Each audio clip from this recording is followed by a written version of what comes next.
My name is Camille Saltman. I'm Managing Director of Entrepreneurship at UBC Okanagan campus. I'm delighted to be here today at Kitsch Wineries on location in Southeast Kelowna with proprietors Ria Kitsch, who's an alum of UBC, and her husband Trent Kitsch. To get us started, I would like to acknowledge that we are on the traditional unceded ancestral territory of the Syilx Okanagan Nation, and to welcome you from near and far and acknowledge the traditional caretakers and owners of those lands. Whether you're tuning in from the Okanagan, the Lower Mainland, across Canada or around the world, we're delighted to welcome you on behalf of entrepreneurship at UBCO and Alumni UBC. So, to get us started, you two are an incredible entrepreneurial duo. I should give the audience a little intro on your background before we go to questions. Trent actually founded his first venture while he was finishing up his MBA at the University of Western Ontario in entrepreneurship. It was called Saks Underwear. He met Ria right after she finished her BAA at UBC in business marketing, and they began to build Saks together. They successfully built and sold that company, and then Trent founded a home building company, and actually the beautiful chateau that we're on the grounds of right now is one of his award-winning homes. Then, that not being enough, they jumped into creating this beautiful winery, Kitsch Winery. Still had some juice in the tank after that, and spotted another opportunity in the cannabis industry. They started Doja, and soon that company merged with two others, and then they were acquired by Canopy Growth. So I'm really excited to be here to share some of your exploits and your insights with our audience, and also to learn a little bit more about the big expansion of the vineyard that you've just undertaken. So Trent, I'll start off with you. Customer discovery is a really important part of our entrepreneurship program, and we really encourage the ventures to take a lot of time and understand who their customer is and what problem they're solving before they begin to build. I'd love to hear what made you decide that the world needed a new line of men's underwear. Yeah, well, it was really the definition of entrepreneurship, I think, with problem recognition. And I was fishing in the Queen Charlottes with my dad in 2007 and felt uncomfortable for a few days because of the large ocean suit that I was wearing for safety. And I was just thinking to myself, looking off into the ocean, how could I reinvent men's underwear to prevent contact and be more comfortable?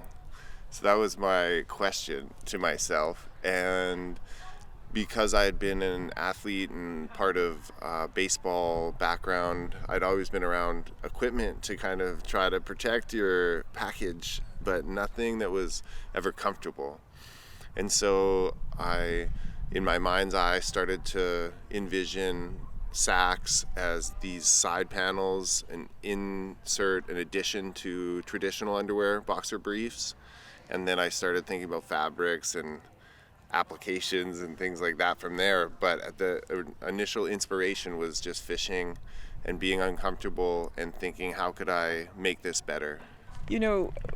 These real world experiences are often the best way of learning about business. I know our ventures say that building the venture in the program is the best business education they could receive. I know, Ria, you've talked about the business education you gained in building Saks. Can you tell us a little bit about it? Yeah, so when I met Trent, I'd finished my BA, and I didn't really realize how applicable what I had learned was. And so the applied skills, meaning working on business plans and working on analytics, management, strategy, really helped me so that when I met Trenton, it was started really with, hey, do you want to go and guerrilla market and hand out flyers at marathons and festivals and say, hey, have you heard of Sax? And I could do that. I was like a Sax girl, to start. And then it became, order fulfillment and building the website and different components that were frontline, but it started to work more into actual business growth, expansion, and applying these skills that I'd learned in business school in theory into reality and scaling, this startup into something that could ultimately be acquired. Beautiful. Mm-hmm. So I hear that you appeared on Dragon's Den, and I'd love to hear how that went and the backstory on that.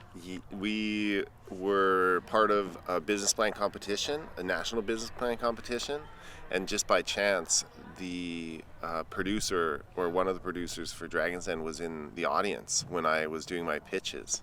And so they called me from Toronto and Kelowna, and we did another pitch kind of on conference call. And then, they were talent spotting. Yeah, and then it aired in October or November of that year, and the business had developed more to that point, kind of in good timing. So we, had evolved, like she said, and had the website up at that time, and then got the presentation on Dragon's Den and got offered a deal, but didn't make a deal because I'd gone in for $250,000 for 10%, so post money valuation of 2.5.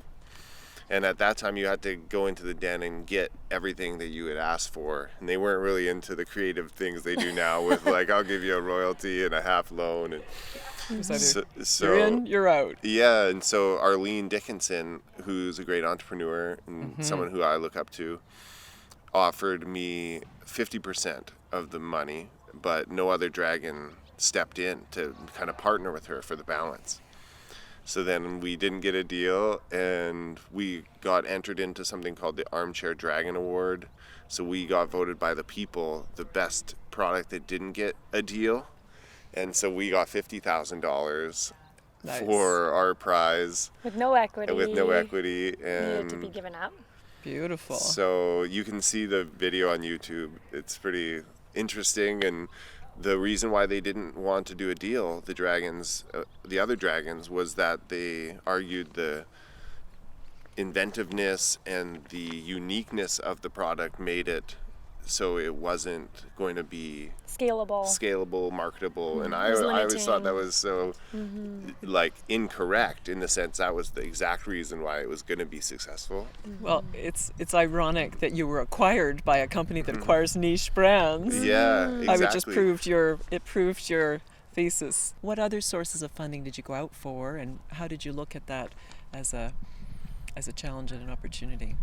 The first money that we put into Sax was a $20,000 student loan that I told was a student project. The bank that we needed for tuition, and because I had a tuition receipt, and then they gave me $20,000 really easily. As a student, you can get a student loan almost very easily. Too easily. And so I got that, and I was supposed to put it into tuition, but then I just put it into Sax. So I paid a designer to make a prototype, and went to Queen Street West and bought fabric and found manufacturers and things like that.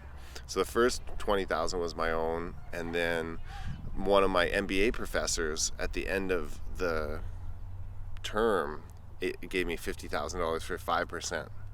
And my whole rationale was, for any entrepreneur out there, is if it's $1 million idea, right? I thought it was $1 million idea. We had no sales, but it was $1 million idea because people seemed to like it, or he thought it was interesting enough to be interested. I was giving up job opportunities and things to pursue it, so it must be $1 million idea.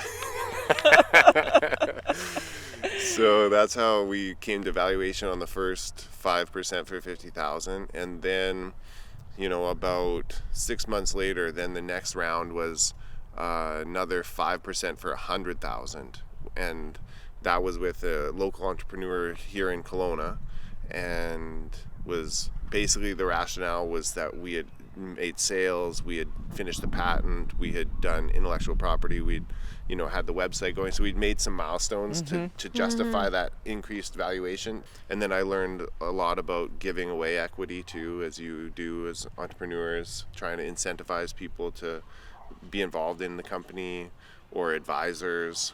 So I was really fortunate to get other people involved who helped me quite a bit as well. Nice. Heard the most. Well, I think what was really interesting, and when you watch Dragon's Den and you see people pitch and they have an idea that maybe seems like, what are they doing? They've mortgaged their house, but then you also hear this message of don't listen to the naysayers, just because someone says it's not a good idea doesn't mean you shouldn't do it.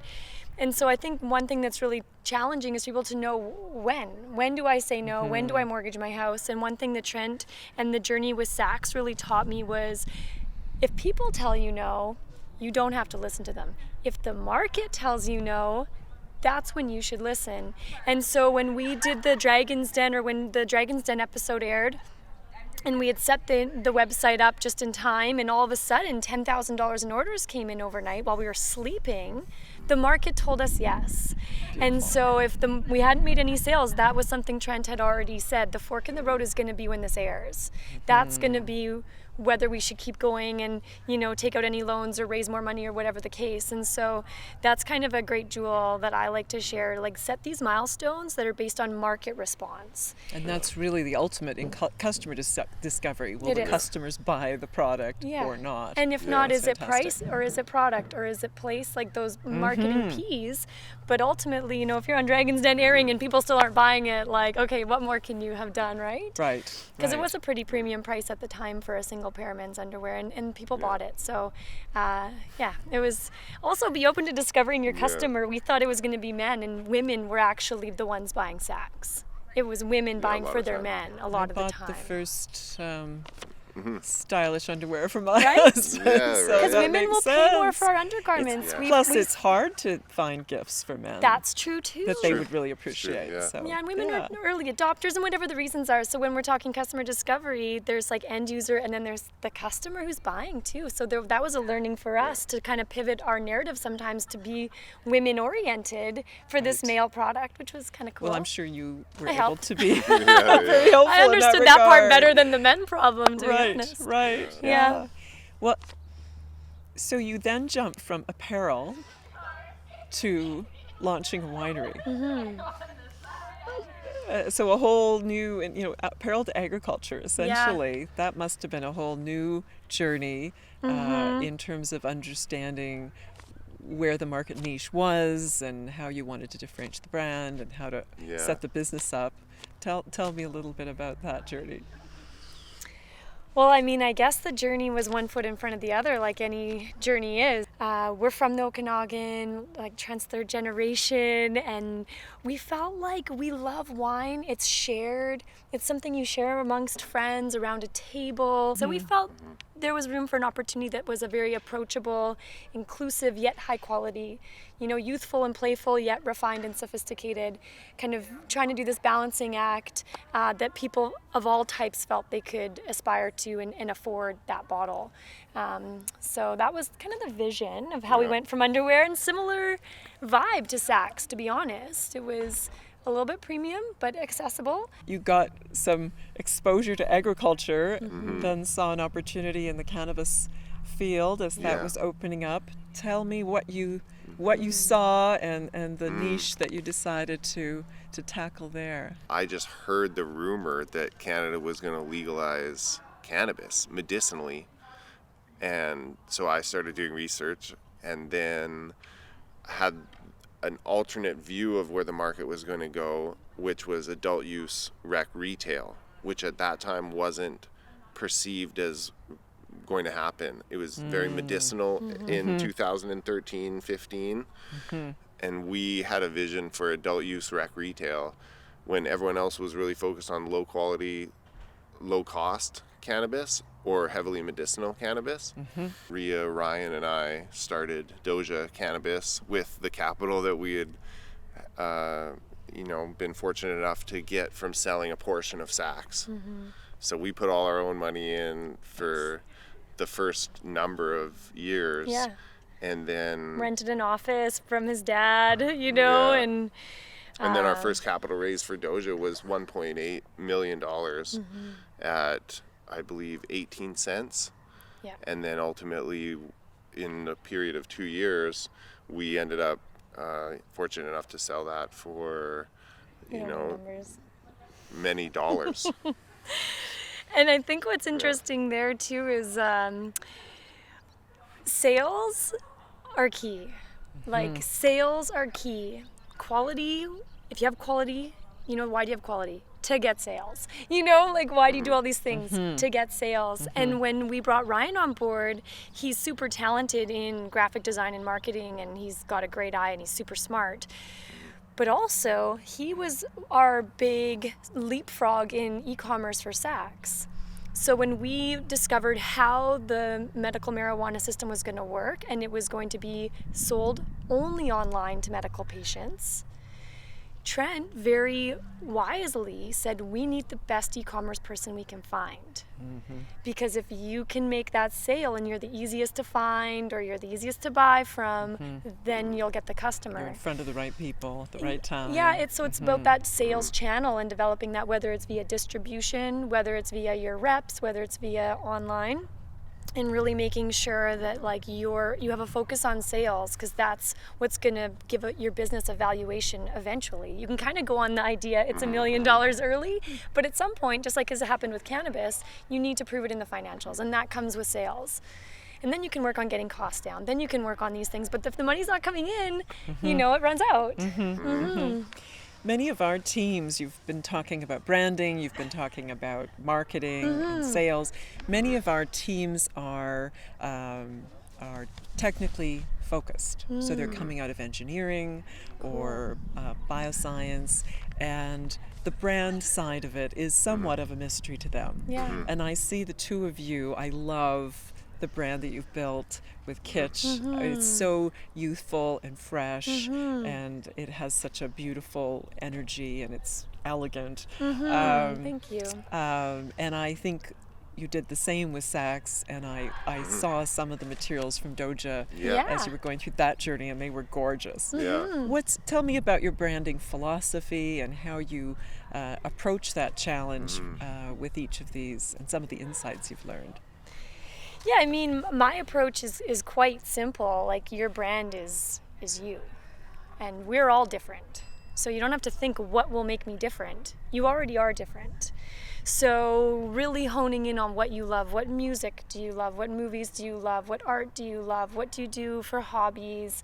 And trying to pick out, why is this thing you want to do? How does it relate to who you are? And then trying to make an authentic package around that.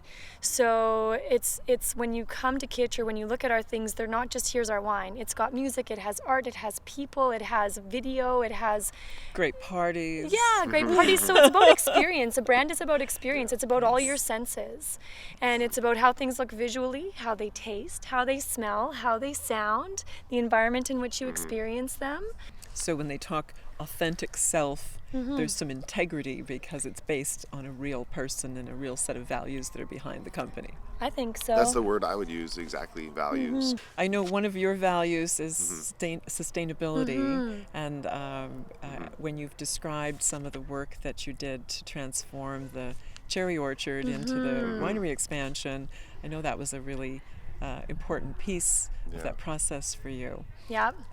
Tell me a little bit about, I know you each played very collaborative roles, but somewhat different roles in getting that project Totally. to finish, across the finish line. That was a big project, as all projects and all ventures are. You don't really know what you're getting into until you're midway, and then you have to choose. You either pull up your pants or you walk away, and we have never walked away yet. So, that project was 11.5 acres, planted of Pinot Noir that will not produce fruit until 2022. So again, that long view, that'll be the first yield we get. We planted it in preparation for being certified organic. Trent is really amazing and always reminding me about the finances. And not that you need to be like pinching pennies, but you're always really like, let's map this out. How much should we spend per acre and what are we at? You know, like, let's do the math. And it's always the story is the math doesn't lie. The math doesn't have feelings. It doesn't have an opinion. The math is the math. It's black or white. You're either on track or you're off track. And if your trajectory changes, it doesn't take long before you're way off target because of the trajectory change, even by a bit. So those are some great things that Trent, I think, brings to the collaboration, and he did with that project, but it's never at the expense of quality, right? It's just being smart about it. Where are you going to get that return for quality, and where are we just maybe not paying enough attention? I know with my husband and I, when we were doing separate startups, we found it really hard to carve out time to be together. And so our last business, we decided to build together. Nice. And that changed everything for us. And I'm guessing that might be your experience. Yeah. But I'd love to hear, because I know that some couples hesitate to go into business together. They're not sure how that'll impact their relationship. I've found it to be a wonderful experience. When we came back to Kelowna after having sold, part of Saks and bought the vineyard that's now Maria's block, or it was an orchard, we were doing separate things. Trent was doing Kitsch construction. I was actually working for a local company, Waterplay, and I liked it, but I felt like we weren't as connected. And so I actually read back on my goals from back then, and it was like, find something that me and Trent can work on together again. And here are the ideas, like a cannabis company, a winery, an art agency. Like, these are the ideas. And because similar to you, I found we connect, and then it's about finding times when you don't talk business, right? It's about carving out those, and Trent's parents are really amazing, and so is mine, that they are super happy to hang with our kids while we go on date night. It's like, when are you going on date night? And it's like, thank you. So we do think that's important, but I think we're really lucky because we have the vineyards and we have places to go where it's a little bit of work, but it's also a lot of joy, and it's a lot of time well spent, quality Healthy. time together. Even if our kids don't always want to help us pick rocks and do the work, we can go for walks, and they see the seasons. And so that's my answer. I don't think every couple should necessarily work together, but I don't think it should automatically be discounted as we'll spend too much time together. I think a lot of times the reason you work well as a couple in anything is because you work well as a couple in anything. So if it's managing your home or managing your business or managing your kids, it's kind of interplays, your dogs, all the things.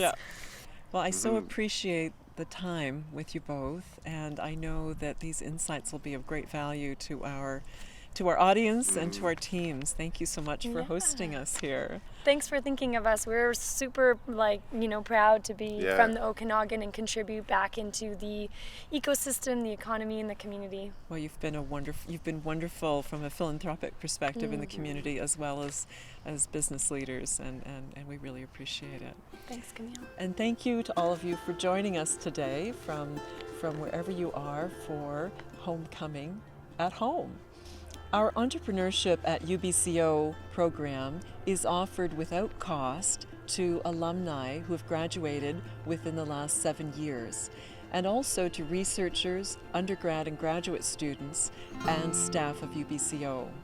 We have more than 30 wonderful mentors, very much like Ria and Trent, who bring their business experience to coach, as well as a whole series of educational programs. The program is made available to those who are affiliated with the university through the support of our sponsors, Lawson Lundell and MNP LLP.